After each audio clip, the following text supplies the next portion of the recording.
Okay, I'm going to begin. I see a lot of familiar faces and some new ones. Um, First of all, welcome to everyone. Thank you for taking time to join us today. If you're unfamiliar with our Saturday presentations, we normally try to contain them within an hour. The speaker generally uses voice. We have been doing some backups.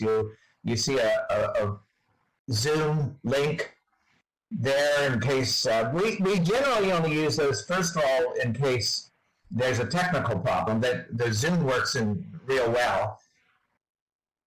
And if we have griefers and such like that, cross your fingers or whatever you do in your culture to hopefully that they won't show up. And you're more than welcome to chat at any time. Okay, actually, I prefer a lively conversation. That way, I know you're out there, and that and that what I'm saying strikes home, and including questions in chat, and I'll try to address them when I can. And you're also free to answer questions in chat and point out links and information and anything else that will help you. Well, I've been playing with it for a while, and I kind of like the format here, so thank you. One thing, okay, the last time we presented on the pandemic was April 1st, that 9 months ago. And at that time, we were alarmed that the world had reached 1 million confirmed cases. Sadly, 9 months later, the known number of cases in the world is 90 million, with 2 million dead and no end in sight. If you'd like to see details, here's a site with the Johns Hopkins Medical that I usually take a look at for details. Yeah, and the problem is it's not something that looks like it's going away anytime soon. That's the most concerning for a lot of people, medical in particular. Okay, so as we did, well, let me back up just a second here. Okay, as we did last April, we're going to divide our presentation into 2 parts, actually 3. But this week I'll talk with you about the human experience associated with the pandemic. Next week, Dr. Robert Hendricks will talk to you about the medical side. That is, what we learned about the virus, how it and other diseases affect us. And then we're going to try something a little different. On the 23rd, the week after that, we're going to have what we call a fireside chat. That is, since this is such an important topic right now to a lot of people, is that we want to hear from you. In other words, instead of a presentation, we want to focus on the audience concerns and questions, and we'll try to address them, and anyone else in the audience who is expert or just wants to talk about what's going on in their area. Yeah, the 23rd, in other words, 2 Sundays from now. Next Sunday, Dr. Robert Hendricks will talk about the medical side. Yeah, excellent, good. I was hoping via the vaccines as well, because there's a lot of questions about them. Okay, so what I'd like to do today is, over the last year, or in particular the last 9 months, I've been saving thousands of links and articles on the pandemic. And when I started looking at them, I just felt overwhelmed. I think that's kind of the general feeling about this whole thing. Looked overwhelmed at the list, and as I was preparing to talk to you again, and so what I did, what researchers do when they're confronted by a mountain of data that's not easily quantified, I look for themes. And one of the things that I most love about the Science Circle and Second Life in general is the incredible diversity of people and places represented, and what I can learn from all of you. So what I would ask you today is to please let me know if there are themes that I've missed. I could easily have missed major things, or if there's important things happening where you live, please share them. So that your question, let's see. Well, I can't address particular cities. I can address what's going on around here and stuff, and it it's amazing what's going on in the world. But you can look it up there. Go take a look at Cleveland there or any other place you'd like. Like I said, or things happening where you live. This is a global issue, and understanding the global perspective. Oh, okay. It's hard to tell sometimes. Global issue and understanding the global perspective is important to all of us. So today, I'm going to discuss three aspects of the pandemic, namely what I call dichotomies. In other words, paradoxes of choice, this or that, which sometimes isn't, you don't have a good choice. Information, or in some cases, disinformation. In other words, communication's gone viral.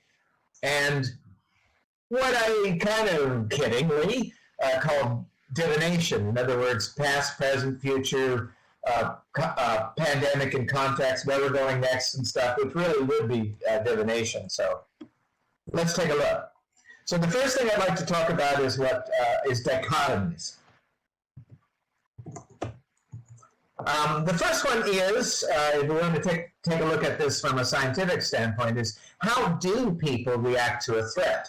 Well, that depends on two things generally. Now, that's kind of a busy slide, and these things will be up on the Science Circle website. So if you don't see the whole thing, this is from, you can see the link to the bottom there, where this came from. And generally, we take a look at a threat and we go, okay, is this high risk or is it kind of low to medium? And then is the threat in our head or is the threat actually physical right there? Okay, well, unfortunately for the pandemic, it's all of that. In other words, for some people, it is a high risk. Other people believe it's low to medium. For some people, it's more of a threat in their head, and other people, it's an actual real physical threat that's very present. And yeah, it depends on, as Tagline mentions, please, there's a lot of good stuff going on in chat, so please take a look at that.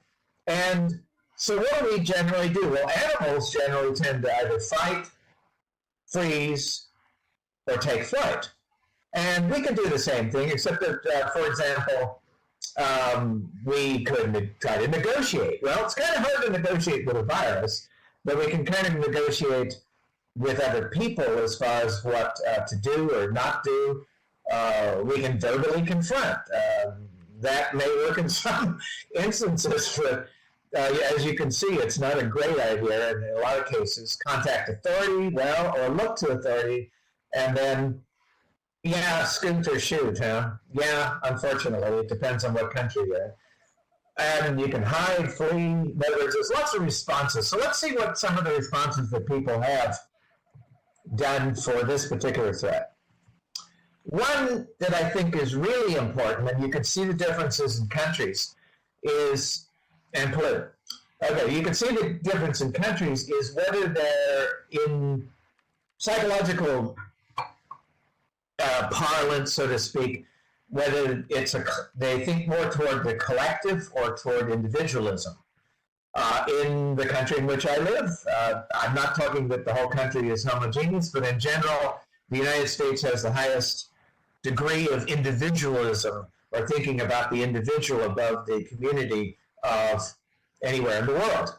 Whereas there's a lot of countries where their first thought is toward the community and their own sacrifice rather than rather than families. In other words, the family and the community comes first. So if the community is doing something or family doing something, then they tend then to agree with it, regardless of their own personal rights or whatever they think. Now, on the other hand, it's important to realize that a pandemic is created by people.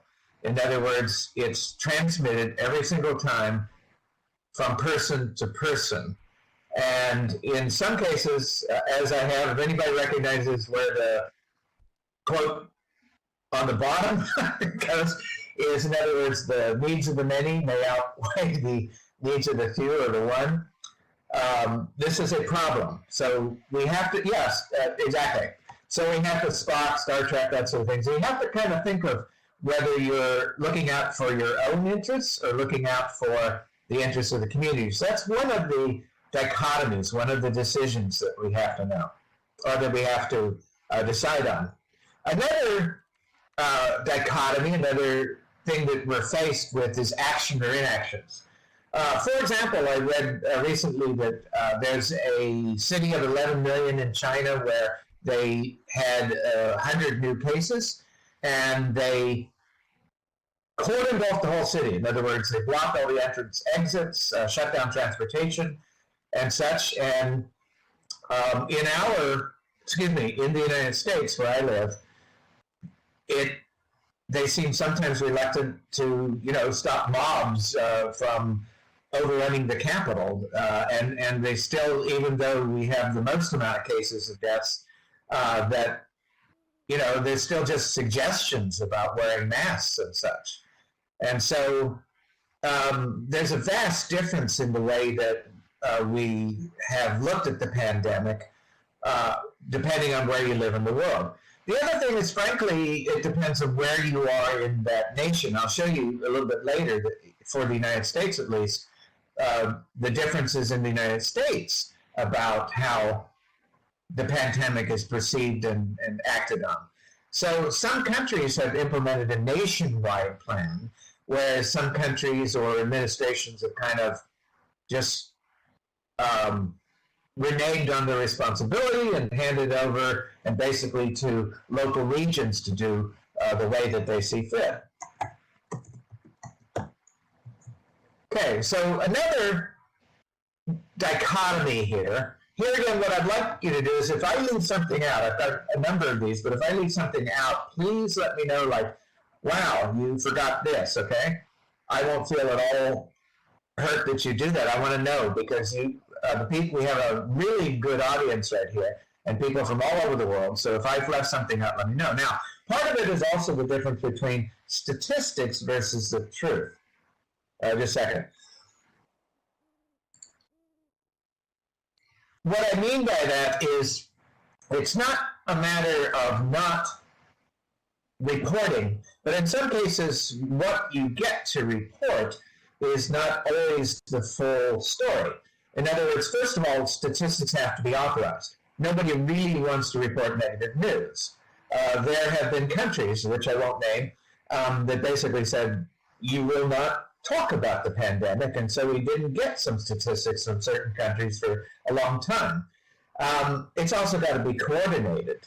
In other words, if you get part of the truth, well, you can report on that. Yeah, well, that's another point. It does improve ratings if that's your aim. It's also, if you kind of go by quasi-conspiracy theories, reporting more than the actual may get you more money and PPs and, in other words, but that's what I mean by statistics versus the truth. It also, as we know in statistics, it has to be representative. In other words, you have to be reporting as a whole rather than just particular areas. It also has to be reported. And in some cases, in the United States, they basically said, oh, you don't have to report this anymore. And then it has to be analyzed correctly and then publicized. It's fine to have an internal document, but if it's not made public, particularly if the public needs to see it, the information to make informed choices. So in other words, the whole idea, the best reporting system can also be so-called defeated by those who simply don't like the numbers. In other words, great, you got this big system, but it's like, well, I don't really believe that, so therefore, whatever. So the numbers we generally have reflect a minimum. So when I say there's 90 million cases, well, that's what's officially reported. But at points in this pandemic, in the United States, people basically said, well, great, this is how many we have officially reported, but it might actually be 10 times that. So 90 million, we could have 90 million cases just in the United States. And there's a lot of medical folks that would probably say, yep, that's pretty much what you have. Perhaps Dr. Hendricks will touch on that the next week. Okay, the other thing, and this can be a little controversial, but the other thing is it depends on what country and your immunization level and such like that. In the U.S., in particular, different places here, we tend to basically try to clean our houses and not, go from one box our house to another box the car to another box at work, and not be too, unless you're a gardener, like I am.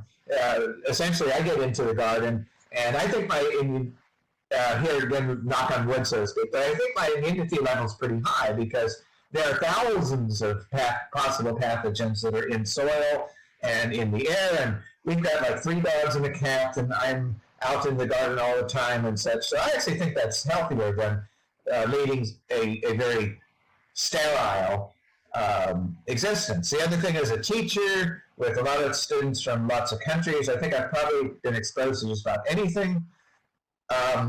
So that's actually a bonus. And for people that actually live and work in nature or where disease is more prominent and populations are younger and tested by disease, their immune system may be higher than people in some developed countries that also have comorbidities like diabetes and obesity and such. And there again, take a look at the taglines read in there. Okay, so let me continue because we want to, here again, these are things that you might want to come back next week and on the 23rd to talk about. Now, the other thing, unfortunately, is seeing is believing. When I was young, just about everybody got chickenpox, mumps, measles. I actually have a tiny little scar on my forehead, which is probably, you can't see it because of the wrinkles, from chickenpox when I was young. And moms used to kind of have parties where they'd bring their kids, and everybody would get chickenpox or mumps or measles all at the same time because they were so contagious. And I will talk about that in a bit, about the R0 value, the reproductivity rate, that sort of thing. You did? Oh, just kidding. Okay. But when you had major epidemics or pandemics like smallpox and bubonic plague, it was obvious. It's not so obvious with COVID. You kind of have to, without seeing, some people don't believe. There's a lot of people that, because it's kind of an internal thing and you don't have something that you can see on the outside, they kind of have to believe someone that, yes, indeed, it's there. Wear a mask. Okay?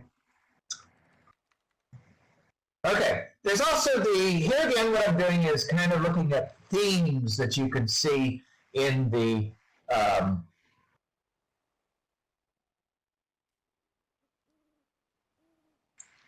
in articles in the news and such, in the media. So there's also kind of the them to us. You can have people working millions of hours and hundreds of thousands of people and thousands of doctorates and that sort of thing. But for some people, that their cousin Vinny, who has a friend who ran something on Facebook last summer, may take precedence over that mountain of expertise. So who are you going to believe? And that's not always a foregone conclusion that you're going to believe all of the experts and such like that or whatever, particularly if there's a lot of disinformation about the validity of what they say and things in the media and such like that. Yeah, me. I said such and such there. But the idea is to look at to weigh this yourself and to err on the side of caution during an epidemic or pandemic. At least that's what I recommend.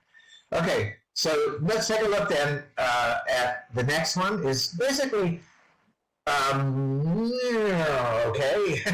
Actually, they might be the ones I least believe, but that's just my opinion. Okay, simplicity versus deluge.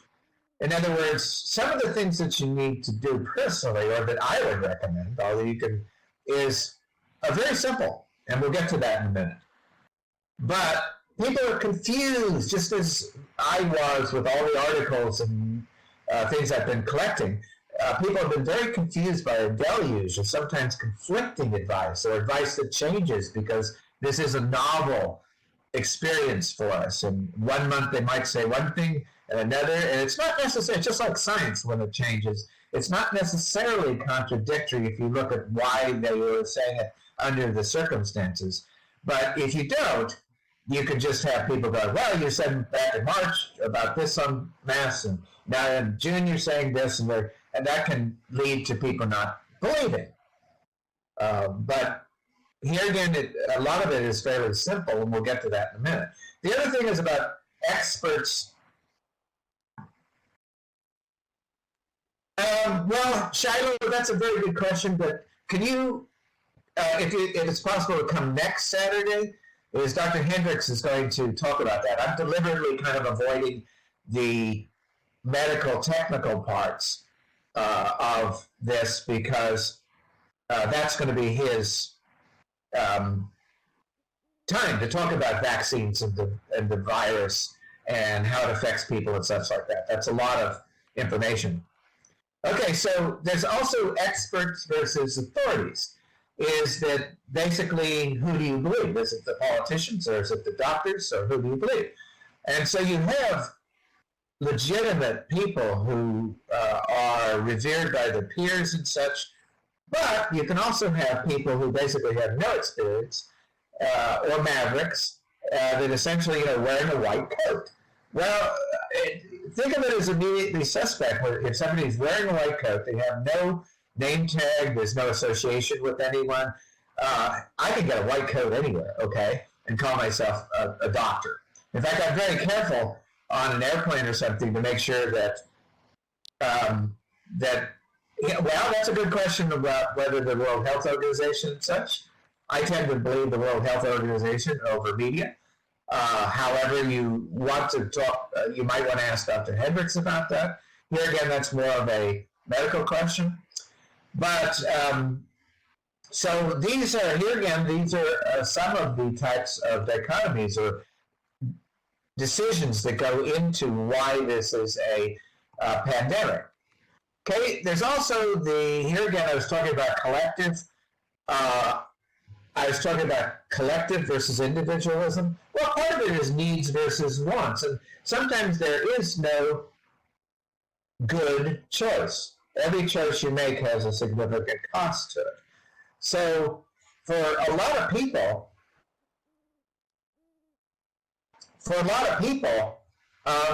they need to go to work in order to pay bills. In a lot of cases, you hearing a lot about whether students should go to school or not, in order to pay for rent, to eat, to get education or not to miss it, in order to be competitive, all of those sorts of things.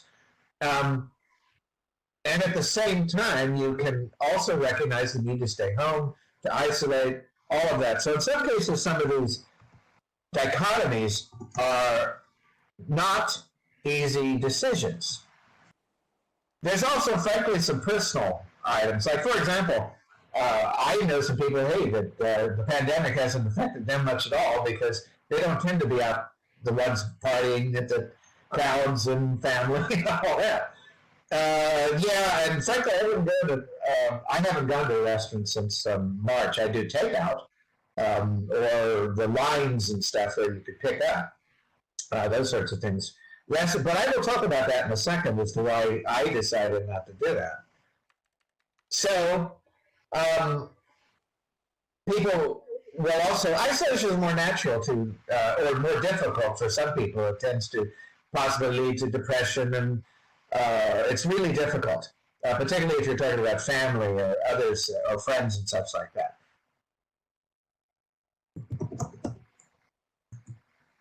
Okay, so, well, now if you don't eat food prepared by other people, what about groceries? So, for example, since March, I've been doing, at our grocery, they have curbside service. So basically, we do order, and then they put it in the back of my car, and I don't have to go in the store except for when it's absolutely necessary.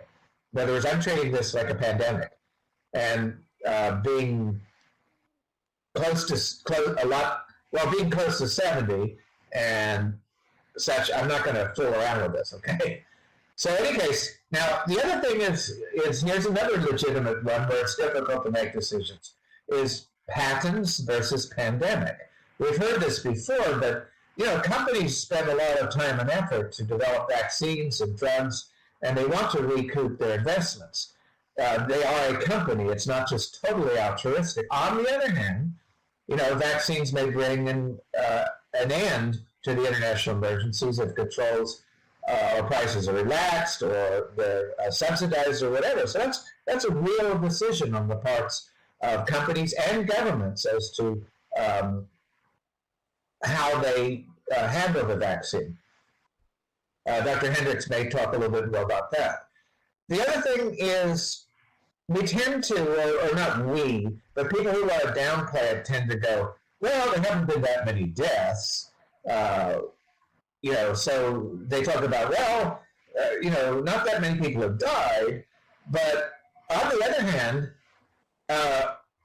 we have learned, and Dr. Hendricks, I'm sure will talk about this, is that this is not just a cold, okay? There are possible brain effects, permanent disabilities, certainly financial disability. In the United States, if you end up going to the hospital with COVID, the normal hospitalization cost in the United States is $75,000. And you're going to be paying part of that regardless of the insurance, unless you have some really good way of paying it. But for people that don't have insurance or can't afford it, they either decide to possibly stay at home and die, or go to the hospital and have an enormous bill. And so it's not just death that we're talking about here. It's disability and financial and physical. Okay. Now the other thing, whoops, did I go? I may have gone backwards here. Hang on a second. Okay, and then the other one,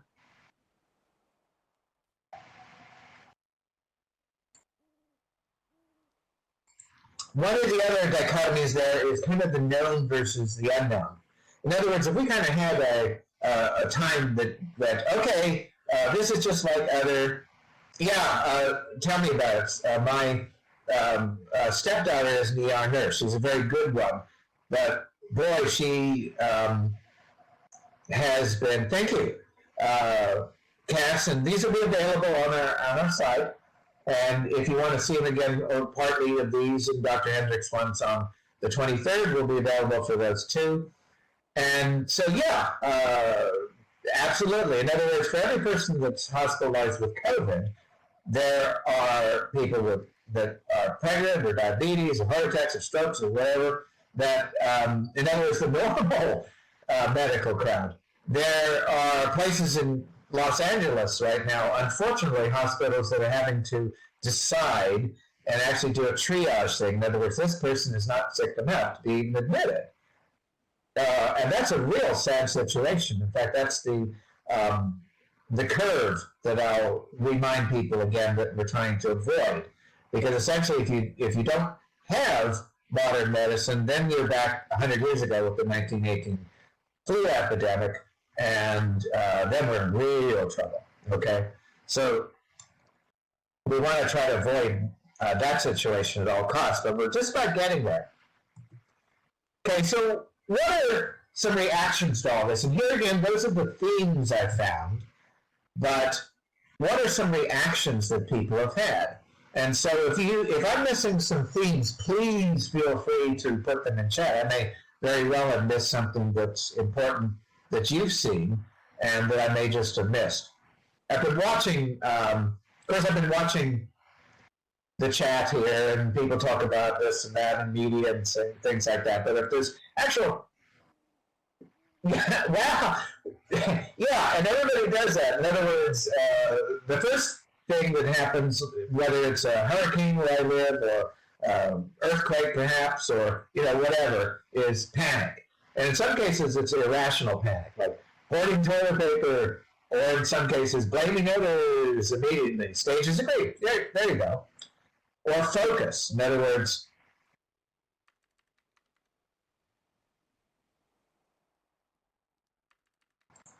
in some cases, it can be actually constructive. In other words, you start to focus and you go, how was I living before now? Couldn't I live with less this or stress? Or should I focus more on family and groups and friends and such like that? But the focus has tended to be, I won't touch that, says okay, has been on, tends to be self-family, small social groups and such like that, which, as I said, can be either socially constructive or destructive. Authority, our deference toward political figures, and not just political figures, but other figures that we hold in authority. In other words, tell me what to think. Miracles, deference to supreme beings. I've seen a huge jump in Facebook on religious content or escape. I've also seen in Facebook about binging on movies or alcohol or simply disregarding what's going on in the world. But some people have actually started to go, wow, I could learn to cook or learn to garden. Or businesses going, well, we don't want to go under, so how can we do that? Well, more takeout, more curbside, more other ways to stay in business. And then, of course, the resignation. Now, what I mean by resignation is not just giving up, but sometimes you resign to go, okay, this is not going away tomorrow. Yes, I can catch it. Yes, I can give it to other people, so I'm going to do what I need to do. And no, that's not a lot of fun, but I'm going to do it because I'm a responsible citizen of the world. Or however way you need to convince yourself. That's another topic there with survivalists and such like that. Okay. But if you're a survivalist, you first have to agree that, hey, there is a pandemic. Okay, let's take it again about the second part of this is the disinformation. Now, I'm actually going to give you some information, but as I said, it's only the statistics that are available. In some cases, it may be a power of 10 off. So let's take a look. Well, first of all, you have to look at the difference between science and conspiracy. In science, we might go, okay, there's good evidence to show that wearing a mask reduces the virus when you exhale or inhale. And that less virus, and then so the understanding then from that is that less virus means your body has to fight less virus. So wearing the mask around others protects you and them. Okay, now, your conspiracy theory, you jump straight from there's a virus to, and this is a combination of two real conspiracy theories, one of which I've read and one which actually two people told me last week. It is a man-made. Its purpose is to get me vaccinated, so there's a microchip. And so it can be controlled by Elon Musk satellites. And then I'll hand over my money and guns to Satan-worshipping pedophile elites. And yes, those are real. I didn't make those up. That's a combination of two conspiracy theories going on. Yeah, I would tend to believe that maybe it's the aliens, or whatever. And I don't mean the ones walking over the border. I mean the ones in those spaceships. Okay, but let's take a look in seriousness about, well, yes, but if you look at the deleting the Twitter accounts, the first thing that he who shall go unnamed is going to try to do is to try to jump to something else and then to make up their own. In other words, it's really difficult to quell conspiracy theories or ideas in general. So if you take a look at actually the scientific behind conspiracy theories, let me show you where I got this one. This is an article that I saw this morning. And let's see. And it actually says why we have the scientific social psychologist view behind conspiracy theories. And one is, as somebody mentioned, the World Health Organization, is they see this as kind of an infodemic. In other words, I like that word. And essentially that there's a deluge of data out there, all combined with falsehoods. In other words, unless you are an expert in the area or a critical thinker. Yeah, I know, the 5G one. I actually was going to put that up here, but the idea that That's my neighborhood, by the way. That's where I have in technology.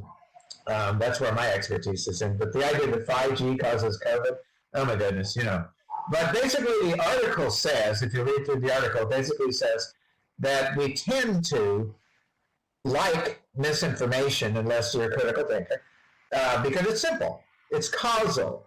There's an unseen enemy, and then it's easy to explain, particularly when you are scared or have legitimate concerns over unemployment, social injustice, contentious election, feeling disenfranchisement, all of that. So you tend to come up with a conspiracy theory that puts a square blame. It helps you feel like you're in control because now you understand how things work. The more someone repeats something, our brain often mistakes familiarity with truth, and we tend to blame others for our failure. And then we look to a savior to protect our in-group. And that's part of the article. It's very good. Now, if you want a little more levity here, I would recommend, has anyone seen Monty Python and the Holy Grail movie? Yeah. It's a classic. Okay. And there's a 3-minute, I put a link up there for the 3-minute witch trial scene and the kind of way that they not so logically find out whether someone's a witch. Yeah. We need a shrubbery. Okay, but it's a very interesting scene, but unfortunately it's kind of real. Yeah, exactly. Spanish Inquisition, etc., etc., etc. So if you want a break, take a look at that link there. Okay, let's take a look then at the next piece of information I have.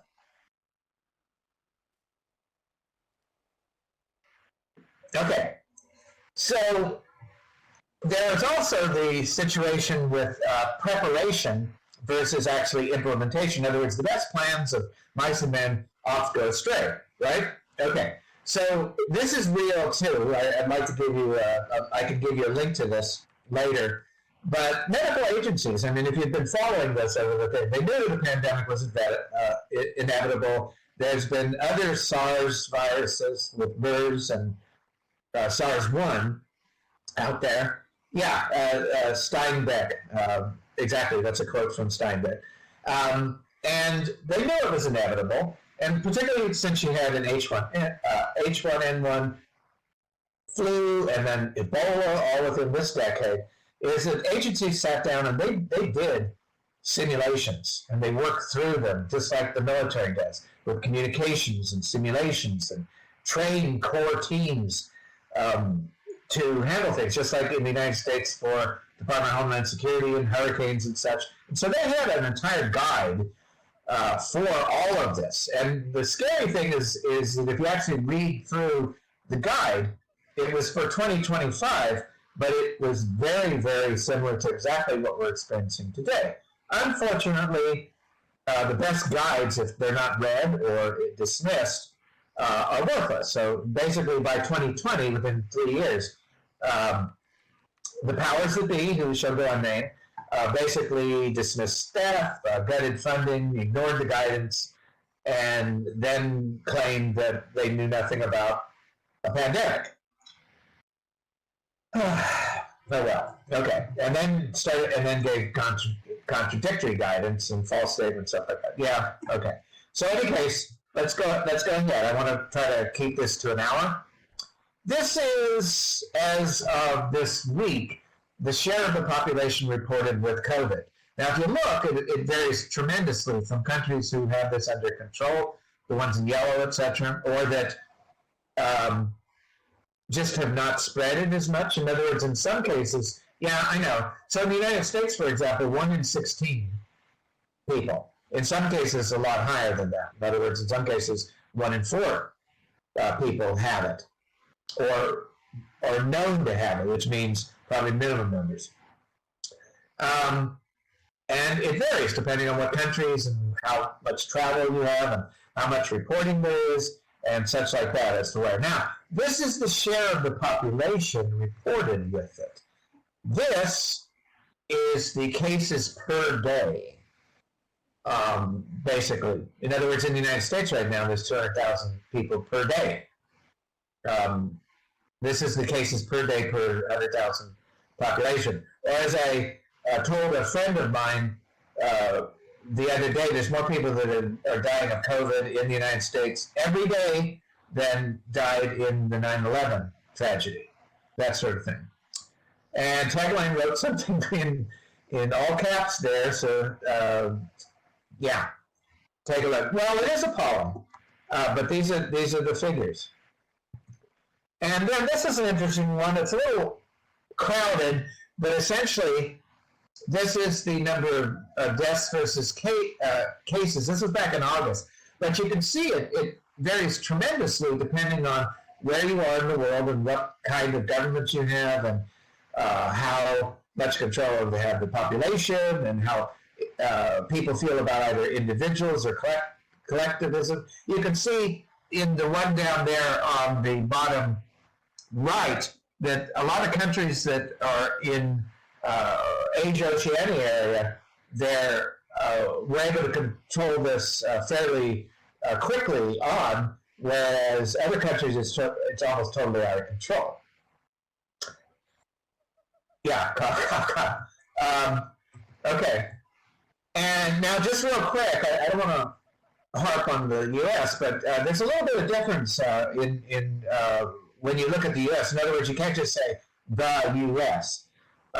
You have to look at different areas. So, for example, if you look at the total cases, you'll see that they're pretty much where there are either very high density populations or there are a lot of elderly people or such like that. But then if you looked at actually the confirmed cases per capita, it's a little different picture.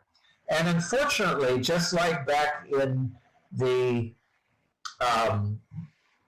1500s and such, when First Nations, the native peoples, got infected, is that they didn't have a kind of genetic immunity. So in the United States, Native Americans are being really, really hard hit by the virus, the same way they did with other things that started in Europe and other places. And then the other thing that you'll see there is the confirmed cases per capita are the highest ones are not in the cities. They're in the areas where people tend not to wear masks and don't believe in the virus. And those are the areas that are circled up there.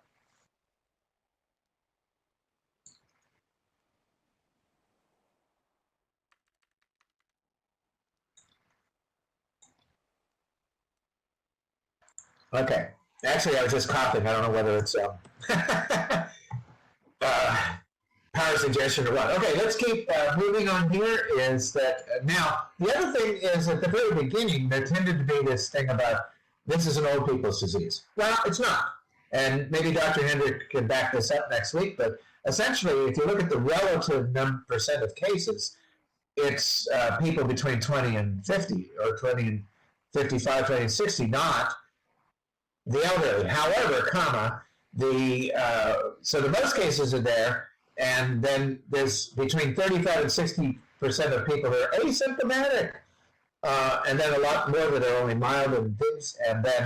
But it's the older people who are really susceptible to this being a severe disease. And I won't say anything more about it right at the moment because I suspect that Dr. Hendricks is going to talk a bit about this next week. I just thought I'd point out this. Now, this is China, South Korea, Spain, and Italy. In other words, this is data from 4 countries, not just one in there.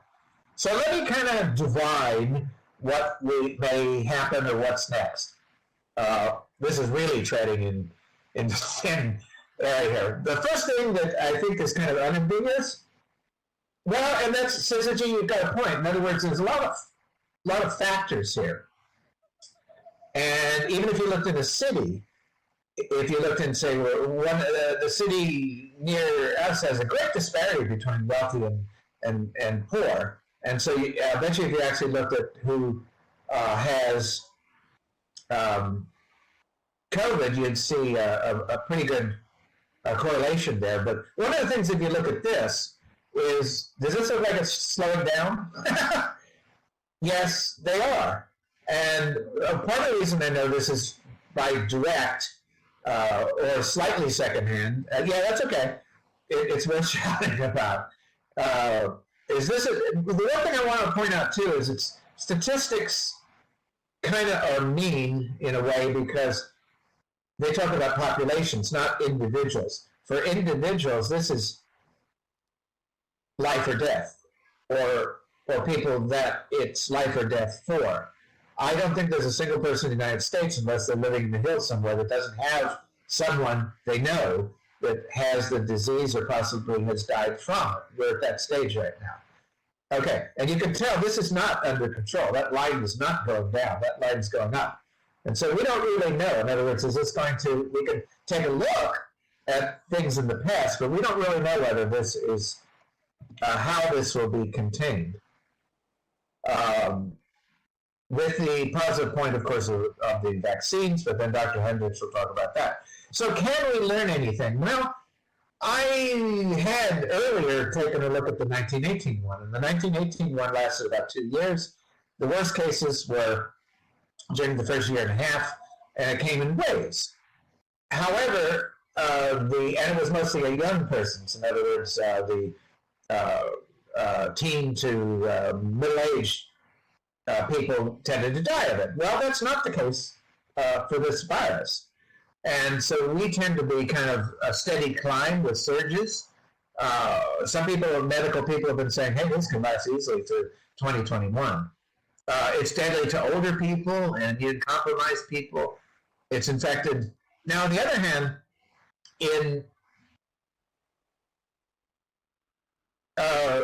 no, that's actually who died during 1918.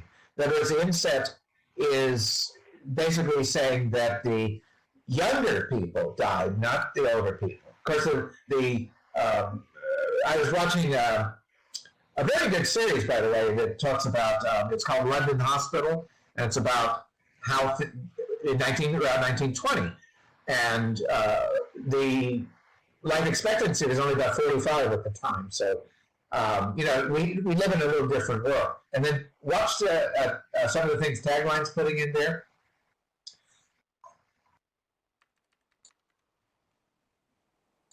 Okay, so it is a little different. So we can go, yeah, we've seen these other pandemics, but it's hard to say, yes, this will follow the same track or anything else. So I'm not sure about where things are going, except that, of course, we have vaccines, but that's only, a lot of the rich countries are buying up the vaccines. So in some cases, people are going, well, hey, if you're not a rich country and you don't have priority, you might not get a vaccine until 2023, 2024, something like that. So, and possibly Dr. Hendricks will talk about it. Yeah, and they can hoard them, they can buy them up, such like that. Now, you've also got here again, statistics are unfair because people are not numbers. But if you actually look at this in comparison to, say, the history of the world, you will see that the ones now, this is not exactly to scale. It's kind of to scale having to do with corporate memory, so to speak. In other words, public memory. So in other words, HIV/AIDS on there has been around for 40 years. And there's about 70 million cases compared to 85 million cases already with COVID. But the mortality rate was much higher with HIV/AIDS, particularly depending on what part of the world, and earlier in its existence and stuff. So therefore, there were much larger deaths from HIV/AIDS. In the case of the 1918 flu, about 500 million people, about 1/3. Yeah, I like the slide 10. That's why. It's also there is a display that I'm going to update after I hear from Dr. Hendricks and stuff in the next couple of weeks. By the 23rd, I hope to have it all updated. It's on the island here, and it's kind of updated as of last April. So I'm going to have to update it based on all of what we know now.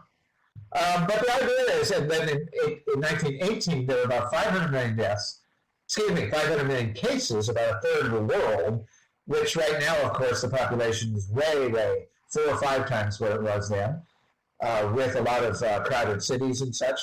But, of course, we have antibiotics, we have hospitals, we know that, viruses and airborne transmission stuff is real, et cetera, but there are also 50 to 100 million deaths. Well, we could easily get into that situation if we simply ignored this whole thing. And that's, of course, what is the fear here, is if people don't take vaccines, et cetera, like that, we may end up that. Now, this is the part, and I've got 10 minutes, and I can finish this up, this is the part that individuals should know and keep in touch. Now, Dr. Hendricks will back this up, or perhaps add details, or even something slightly different. But this is simple, folks. The objective is to limit the amount of virus that gets into your body. Now, the visuals on the right actually come from CDC. But the idea is you keep far enough away from somebody who's infected, and at this point, you have to know everybody's infected, at least in the United States. You also want to limit the time in enclosed places. The only time I've ever been in an enclosed place without a mask since March was I had got my teeth cleaned the other day, and they took extreme measures to keep from getting, well, never inhale, yeah, you can stop breathing. But the idea is if you're going to sit in a restaurant with no masks on and eat, that's really, really nice, but that's an enclosed space. There are a lot of people without masks. That's kind of one of the high things. Or, unfortunately, church, or unfortunately other places like that if you're not wearing masks. The other thing is ingesting. You don't want to be touching surfaces and then touch your nose or your mouth or your eyes. So there's lots of, so basically if you can remember those, every place you go, don't pick your nose.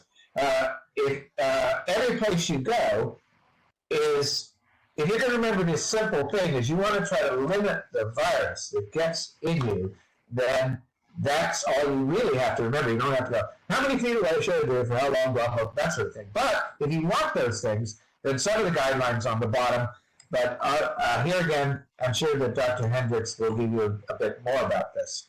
But you can't be too educated about this. Okay, now this is really busy. But the other thing is, for example, in our area, is that we are just getting into cedar. We're in cedar country. And the little cedars are just right to go boom, and you got pollen all over your car and everywhere. So what is the difference between cedar fever, so to speak, and or a cold or flu or allergies or whatever? So a good table and like this will give you an idea of what is the difference. One of the things, of course, is what's the classic? I see a whole bunch of stuff going on in chat there. What's one of the classic symptoms of COVID that's not always, but it is a kind of a telltale? Thanks, Max. Yeah, here again, this will be available. I can tell you where I got this and such. But in other words, now blue lips, by the time you have blue lips, you're in trouble. You should be going to the hospital or getting oxygen. My doctor actually got COVID, and he had oxygen at home, so he didn't have to go to the hospital. But basically, the losing taste or smell, for example, is one that's kind of rare in a lot of other things. But if you all of a sudden do that, you can kind of go, whoops. Here again, I'm going to try not to step over Dr. Hendricks or he will then confirm some of this next time around. But there's some that are really pretty good signs of, like, you got this versus something else. So here again, what can you do? Well, limit the number of viruses. Now, why do you want to limit the number of viruses? Because essentially it's like having a gate or a castle. If you have a vaccine, you're essentially going, okay, we're going to have this practice drill where we storm the castle. And so, yeah, your body pulls up the drawbridge, okay? Because the vaccine basically, your body sees this thing that looks really like the real thing. It's not, or in some cases a weakened version, and it's able to go, yay, okay, we're going to build up our defenses, and then when you really see this thing, it's not just a gate that's between you and the hordes, but it's a castle. So it's much easier for your body to defend against it. The other thing is, this is the, here again, if you want an easy place to see this, you can take a look on the viral hordes. Okay, you can look at what's called the reproduction number, or R0, R0, and for different diseases. Now remember that even though HIV/AIDS is deadly, and it has an R value of 2 to 5, it's not transmitted through the air, okay? And a lot of these are not. In other words, sometimes you have to touch people. In the case of HIV/AIDS, it's sexual contact or blood transfusion stuff, or even Ebola. Is not even things which are as deadly as that. But here again, I don't want to cover too much of this stuff. But this is this is an airborne thing. Like with measles and mumps, it was so contagious that basically, if we didn't have a vaccine, it would be kids today would have it. Okay. Well, we do. In other cases, like Ebola hepatitis, some of those sorts of things don't have, their reproductivity rate is not as high. Now, a normal flu, the reproductivity rate can be from only in other words, if you're sick, they figure that if you don't take precautions, that you might transmit it to between 1.5 to 3 people. COVID, particularly with this new strain that came out, that they found and now seems to be going around the world, is it really ups the game a little bit as far as the R value, so that essentially COVID's around 6 or 7, which means that's contagious. And you can see the chart on the other end, what it means to have it be that contagious. And so if it's that contagious, we really do need to, unless we want to infect everybody on Earth, we really do need to continue to wear masks, social distance, wash your hands, everything that you've heard, okay? Okay, and finally, and this is the only slide that I actually have from the last time that we presented back in April, is why do we want to do this? Well, part of it is that the difference between, and this is the last slide here, so I'm going to be finishing up exactly in the hour, is the difference between 1918 and 2020 is the medical side, okay? Let's see, what did I write? The 0.1 to 0.25%. Yeah, in other words, if I got it wrong, I'll go back and check on that. But if you got the right figures, let me know. Okay, so the idea here is that if this is not going away, we want to have time to know as much about it, to give people accurate information, to not overwhelm the healthcare system like is happening in some areas in the United States right now, where essentially you won't get admitted to a hospital because the beds are full or there aren't enough. Actually, in the United States, the problem is there's not enough medical people. It's not necessarily the beds. But essentially, now by flattening the curve, which is something you heard for 10 months, by doing that, you're essentially perhaps prolonging things a little bit. But the other times, it's not just, okay, let's infect everybody, herd immunity, and if 50 million people die, well, oh well, we don't want that. Because every person who dies is a person with a family and other people associated. We don't want to have that legacy. So what can I say? Socially just every time, no matter what. It's just like the military, you can't make a mistake. Or when you're flying, you don't make a mistake. So, wash your hands. Don't get near people. Don't stay too long in closed spaces. All of that. So I saw, now, one thing, I've got 1 minute here. I saw, actually, the groceries thing, see, this is the reason why we're opening things up on the 23rd. There's a lot of great stuff going on in the chat that we want to take a look at. And yes, I am done. Thank you. Okay. Yeah. Thank you. Okay. Yeah. Now, if you have any comments and stuff, you've been commenting all the time, but essentially I'm done. And I appreciate you coming. And please come next week. Please come on the 23rd. If you can, on Saturdays. You'll hear a lot more. This is a very important topic for everybody.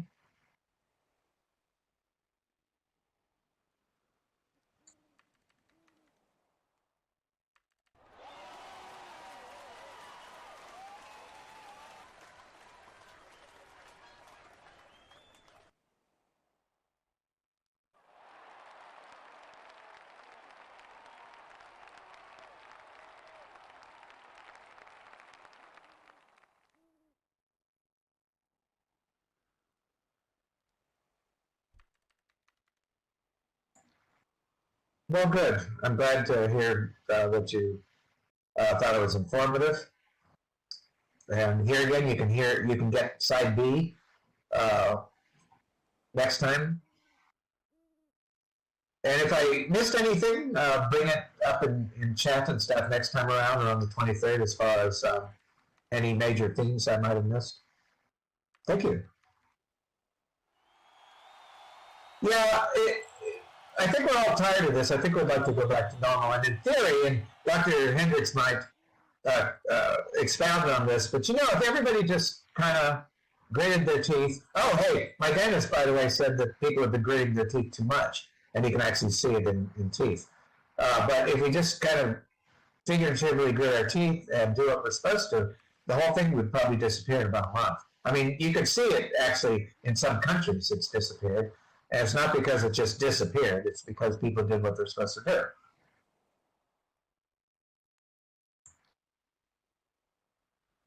Yeah, the disinformation part is like what the World Health Organization talked about, a pandemic.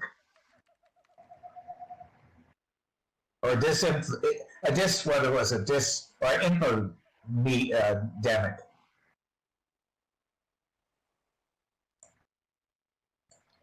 Okay, well, thank you for coming, and feel free to chat among yourself if you want, and I'm going to kind of sign off, and if you are at all able, come next Saturday, the Saturday after that. We'd like to hear from everybody because you may have different experiences where you are.